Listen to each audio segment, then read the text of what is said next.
JPSC और JSSC परीक्षाओं में कथित अनियमितताओं के विरोध में 21 अगस्त को रांची में आयोजित छात्र आंदोलन को लेकर एक युवती ने कोतवाली थाने में लिखित शिकायत देकर मारपीट, छेड़छाड़, गाली गलौज और जान से मारने की धमकी देने का आरोप लगाया है।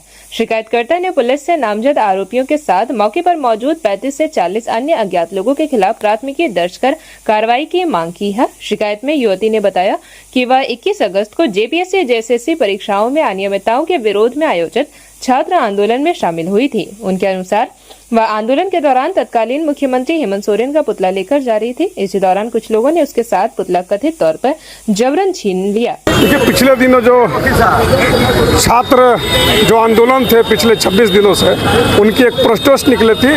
उच्च न्यायालय का आदेश हुआ और हमारे जो छात्र थे आंदोलन कर रहे थे उनका प्रोटेस्ट निकला था और फिरायालाल के पीछे जो जेएमएम के कार्यकर्ता थे वे साजिश करके एक मोटी के इंटेंशन के तहत उन्होंने छात्रों पे हमला किया था। हेमंत सोरेन का पुतला लूटने का काम किया था। एक हमारी ये बहन जी थी प्रतिमा, उसके ऊपर उन्होंने हमला किया, उनका दुपट्टा खींचा और जाति सूचक शब्द कह के उसको गालियां दी गई। उसके खिलाफ आज उनका एफआईआर हम लोग लेके आए थे और कोतवाली थाना में हम लोगों ने एफआईआर दर्ज करवाया है। नेम्ड एफआईआर हुआ है। सब जेएमएम के कार्यकर्ता हैं। जेएमएम के जिला अध्यक्ष मुश्ताक आलम है और जो भी उनके कार्यकर्ता हैं उनके ऊपर एफआईआर दर्ज किया गया है। के नाम पर है, हमने थाना प्रभारी को दे दिया है और मैं उनका नाम नहीं करूंगी। जो भी होगा थाना द्वारा किया जाएगा। बाकी मेरे साथ जो भी हुआ 21 तारीख को सभी मीडिया बंधु को भी पता है, पूरे झारखंड वासियों को भी पता है, सभी छात्र छात्राओं को भी पता है और मैं सभी छात्र छात्राओं से कहना चाहती हूँ कि इस तरह का घटना अब से दोबारा नहीं होगा, क्योंकि मैं उसके खिलाफ आवाज़ उठा रही हूँ। चाहे मेरे साथ कुछ भी हो जाए, मैं तब तक लड़ूंगी जब तक मुझे न्याय नहीं मिलेगा।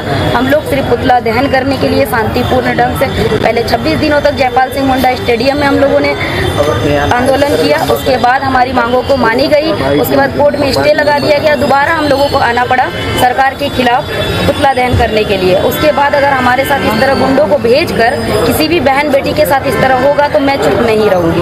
मैं आपको बता दे रही हूँ, नाम पढ़ के कम से कम बता दीजिए कौन कौन। टोटल 8 जनों पर केस किया गया है और अज्ञात में 30 से 40 जन है। कौन कौन नाम मैं आप लोगों को भेज दूंगी। नवीन चंचल, उत्तम यादव, शहबाज मलिक, मुश्ताक आलम, आशुतोष वर्मा और सोनू वर्मा, अंकिता वर्मा, डॉक्टर हेमलाल कुमार मेहता और अश्विनी शर्मा। अंकिता वर्मा वही है जो दीदी ने, मैं उनसे सबसे पहले कहना चाहती हूँ कि आपने जो भी किया, जैसे भी केस किया, हम लोगों को नहीं पता, लेकिन दीदी आपने बहुत गलत किया, क्योंकि जिस तरह का हरकत आपने किया है थाना में केस करके, कोई भी भाई आपको संरक्षण देना नहीं चाहेगा।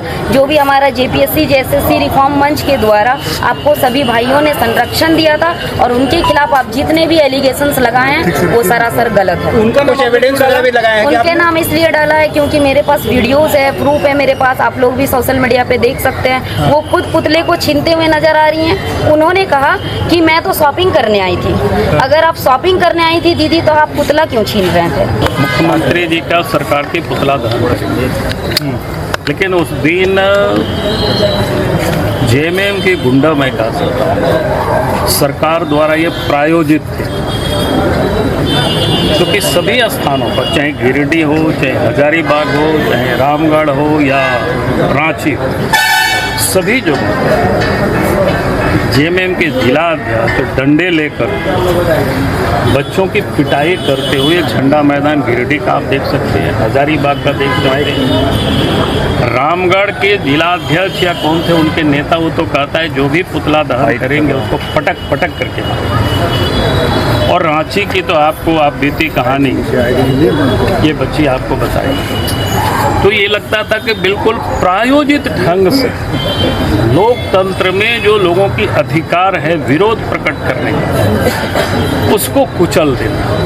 पहले तो बच्चों को झांसा में डाल करके जयपाल सिंह स्टेडियम से धरना और भूख हड़ताल को उन्होंने तोड़वाया, डिस्पर्स कराया कि जो बच्चे मांग नहीं भी कर रहे थे उस समय के, आप सबको ध्यान में है कि 22 नियुक्तियों को सरकार ने रद्द किया। एक अधिसूचना जारी कि वो आप सब लोगों को है ध्यान में, उसको आप सब देखेंगे।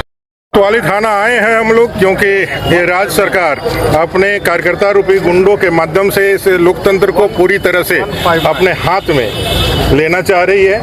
3 दिन पहले छात्रों के शांतिपूर्ण प्रोटेस्ट में जिस तरह से झारखंड मुक्ति मोर्चा के कार्यकर्ता गुंडे के रूप में गए, झंडा डंडा लेकर के, उनके कार्यकर्ता और अननोन कार्यकर्ता नहीं है, जिनका नाम सब लोग जान रहे हैं, झारखंड मुक्ति मोर्चा के नेता, जिला अध्यक्ष, वो चाहे गिरिडीह में हो, चाहे हजारीबाग में हो, रामगढ़ में हो, रांची में हो, निहत्थे छात्रों पर जिस तरह उन्होंने अटैक किया, उनको मारा और मारने के बाद सरकार के तरफ से ही 3 केस कर दिए गए। एक तो जिन गुंडे ने मारा उसके तरफ से करा गया, दूसरा जो मजिस्ट्रेट था, सबसे हास्यास्पद स्थिति है, सीओ यहाँ पर जो मजिस्ट्रेट था उसने पहली बार जो दंगा फैलाया उस पर केस नहीं करके जो विक्टिम जो मार खाया उस पर जो है केस का बना दिया और केस कर दिया। ये पूरी तरह से अन्याय है, तानाशाही है। और आज एक बच्ची जिसके साथ घटना घटित हुई थी वो 2 दिन तक कराह रही थी, रो रही थी, आज उन्होंने बहुत साहस जुटाया और सबसे संपर्क करने के बाद उसने कहा कि इस अन्याय को हम सहेंगे नहीं, हम लड़ेंगे और हम थाने जा रहे हैं, आप लोग भी मदद करिए। ये सरकार उनकी आवाज़ को ना दबा सके, इसलिए आज हम लोग इस कोतवाली थाना में आए हैं और उस थाने उसका रिपोर्ट लिखवाए हैं और उस पर कार्रवाई होनी चाहिए और उन तमाम लोगों को जो झारखंड मुक्ति मोर्चा के गुंडे हैं उनको पकड़ के जेल के सलाखों के अंदर डालना चाहिए, नहीं तो हम लोग और उग्र आंदोलन करेंगे। जेपी भारत लाइव, भारत की बात जेपी के साथ। वीडियो को लाइक करें, शेयर करें और चैनल को सब्सक्राइब करें।